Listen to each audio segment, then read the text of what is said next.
Welcome to the deep dive.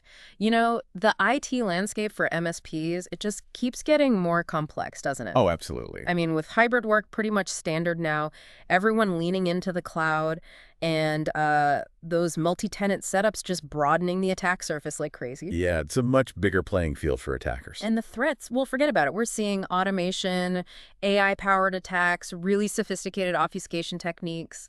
It's a whole new ball game. It really is. And that's precisely why, the traditional kind of siloed security approaches, they're just falling short. Mm-hmm. MSPs are up against adversaries who are constantly evolving. Right. And their tactics, they're designed to bypass those older isolated defenses. It's happening all the time. Okay, so for this deep dive, our goal is pretty straightforward. We want to cut through all the noise. We need to identify the really crucial criteria and maybe more importantly, the specific tools that MSPs should be looking at for, effective threat detection moving into 2025. Yeah, practical insights. Exactly. Practical, actionable stuff that helps you stay ahead of these threats without just feeling completely overwhelmed by it all. And a foundational concept here, something to really keep in mind, is layered security. Okay. Think of it like building multiple lines of defense, right? Mm. You need proactive measures stopping attacks before they happen. Prevention, basically. Exactly. Then reactive measures spotting and responding fast when something does get through. And recovery strategies, minimizing the damage, getting back to normal. It covers everything. Pretty much. Endpoints. So devices, the network perimeter, access controls, applications, data itself, and crucially, the human element. Because, let's face it, people can sometimes be the weakest link. Yeah, unfortunately true. Okay, let's unpack this then. Let's really nail down what MSPs should be prioritizing when they're looking at threat detection options. Our sources point to, well, several key criteria. The first one that really jumps out is integration and interoperability. Absolutely critical. Yeah, your threat detection tools just can't be islands. They have to connect seamlessly, share data with your existing tech stack. Like the RMM, PSA. Right, all of that. And crucially, with the diverse IT environments of your clients too. You need that unified view to really understand what's going on. Makes sense. If your tools aren't talking to each other, you're going to miss critical pieces. It's like trying to solve a puzzle with half the pieces missing.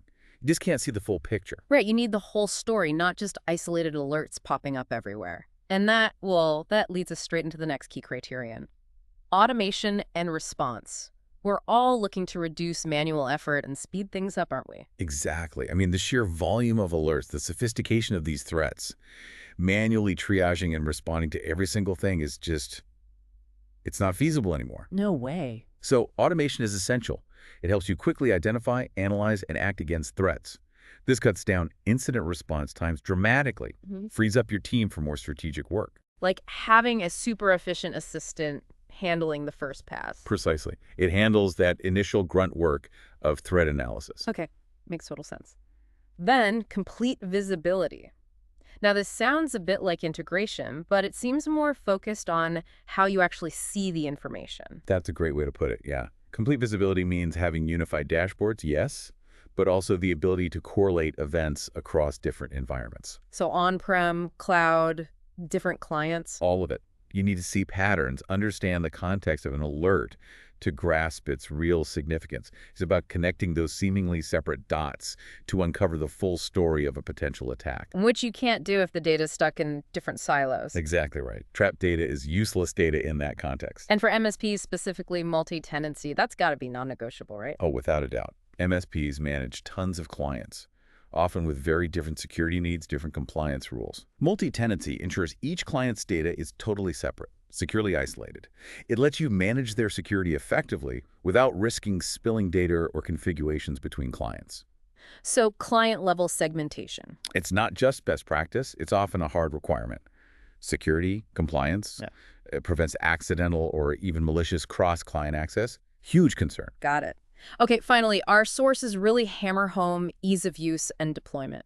Nobody wants a tool that takes like months to get running or needs a PhD to operate. Precisely. Time is money, especially for MSPs. A solution that's straightforward to deploy, user-friendly. It just minimizes friction. Gets you value faster. Exactly. Accelerates that time to value. Reduces the learning curve for your team. You can start protecting clients quickly, efficiently, without this massive drain on your own resources. Okay, so those are the key things to look for. Integration, automation, visibility, multi-tenancy, and ease of use. Makes sense.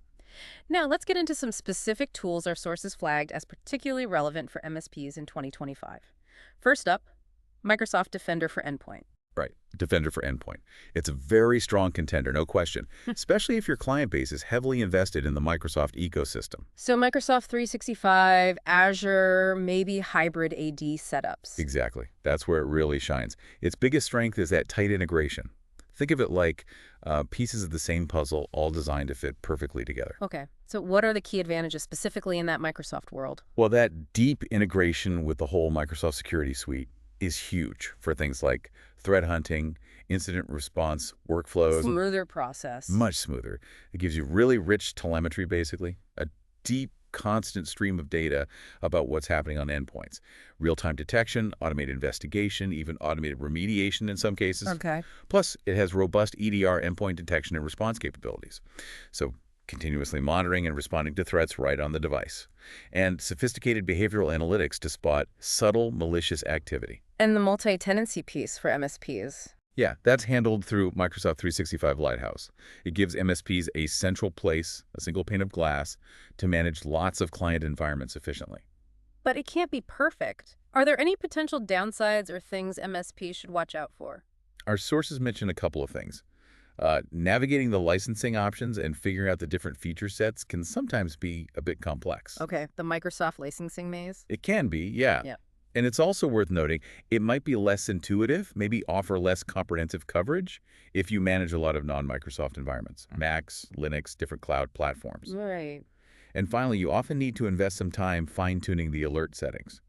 Otherwise, you can get flooded with noise and your team ends up chasing ghosts instead of real threats. Good point. Okay, next on our list, Sentinel Alone. This one seems to really lean into AI, artificial intelligence. That's absolutely its angle. Sentinel alone heavily focuses on AI-powered behavioral analytics, and it really prides itself on its autonomous endpoint response. Autonomous. So hands-off. Pretty much.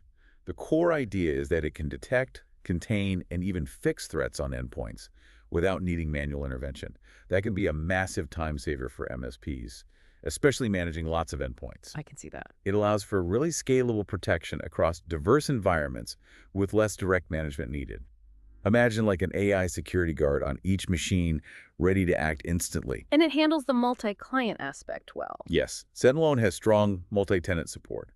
Vital for MSPs, as we said, needing that clear client separation and data isolation. It also gives great visibility into endpoint behavior, attack patterns, and automatically correlates activities to build a clearer picture for faster analysis. Okay, so what are the main things for MSPs to consider if they're looking at Sentinel Alone? Well, the primary point highlighted is its, let's say, more limited set of native integrations with things beyond the endpoint, like email security systems or network gear. Ah, okay. So to get that truly holistic view, that full layered security picture we talked about, you'd likely need to bring in other complementary tools. Which could add cost. Potentially, yeah. That need for supplemental tools could impact the overall cost of your security offering. Something to factor in. Gotcha. Moving on, we have CrowdStrike Falcon.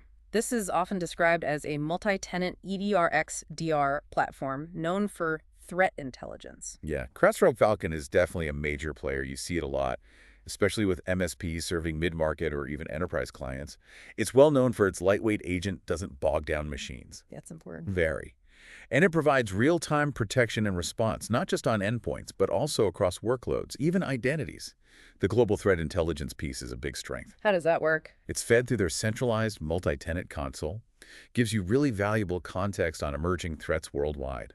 Plus, its whole architecture is built to be partner-friendly, specifically for MSPs. And what about its core detection capabilities? What stands out? It offers very deep threat context. Yeah. That's crucial for understanding the full scope of an attack, its potential impact, and very rapid investigation tools. Good for analysts. Definitely. The seamless API integration is also a big plus. Makes it easy to connect and share data with other security tools you might be using. And being cloud native, it scales really well as your client base grows. Okay, sounds powerful. Any potential drawbacks or limitations MSPs should be aware of with CrowdStrike? Our sources point out that while it's positioned as XDR extending beyond endpoints, those broader capabilities often rely on integrating other CrowdStrike modules or third-party tools. So integration is key again. It is. Also, To really leverage the advanced features, the deep threat intel, you might need security analysts on your team with some specialized expertise in threat analysis and response. Right. It's not just plug and play at that level. Not entirely. And finally, the pricing. It tends to be a premium solution, which might make it a tougher sell for MSPs focused primarily on smaller SMB clients who are more budget sensitive. Makes sense. Okay, our next tool is enhanced.io. This one seems different, unifying several security functions. Yes, Enhanced.io takes that all-in-one approach, really built for MSPs. It basically combines SOC Services Security Operations Center with SIEM capabilities for log analysis and vulnerability management all into one platform.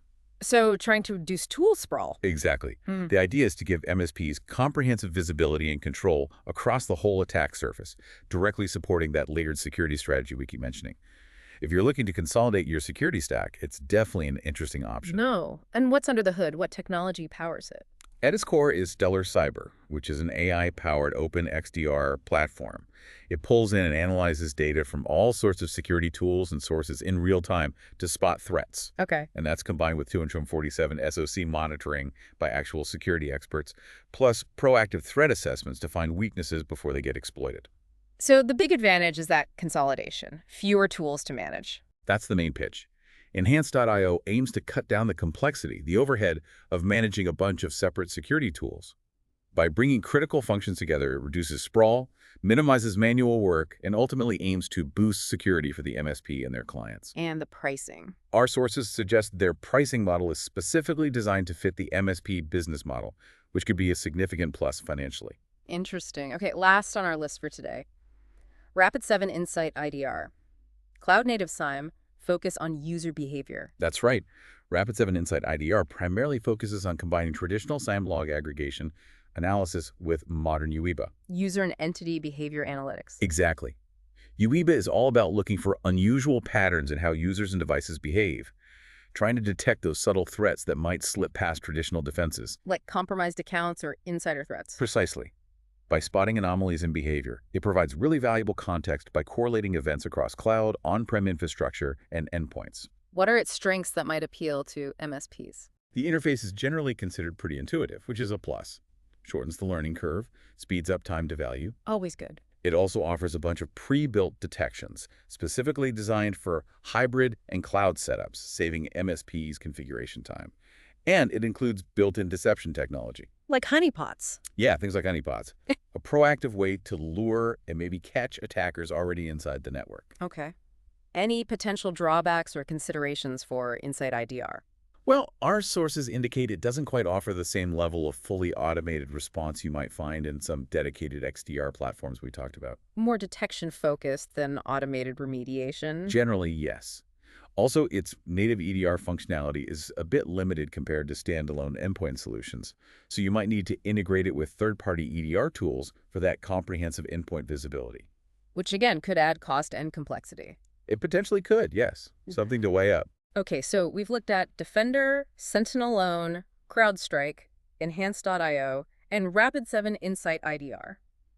As we look across all these, what's the big picture? The common thread MSPs really need to grab onto?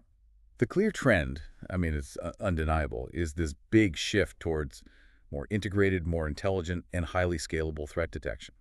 Solutions really designed for the complex world MSPs operate in. Right. Whether it's that deep integration like Microsoft, using AI for autonomous response like Sentinel-Alone, getting broad visibility with XDR like CrowdStrike, consolidating functions like Enhanced.io, or boosting SIEM with behavior analytics like Rapid7, the direction is clear. Towards integration and intelligence. Absolutely. The future for effective MSP security really relies on adopting that layered, unified strategy we kicked off with. Silos just won't cut it anymore. Yeah, absolutely. It seems crystal clear. As these IT environments MSPs manage get more intricate and the threats get smarter and faster, sticking with outdated or disconnected security tools, it's just not a sustainable path forward. No, it's becoming increasingly risky. So, carefully choosing the right threat detection tools, really basing that choice on those key criteria we outlined: integration, automation, visibility, multi-tenancy, ease of use, that's going to be absolutely critical for MSPs wanting to properly protect their clients in 2025 and beyond. So, as you, the listener, are evaluating your options, maybe the takeaway is this. With tech and threats always changing, proactively evaluating and integrating strong threat detection isn't just, ticking a security box anymore. Not at all. It's rapidly becoming a fundamental piece of building a successful and maybe more importantly, a resilient MSP practice. Really think about which of these approaches, which tools best fit the unique needs of your clients and their specific tech environments.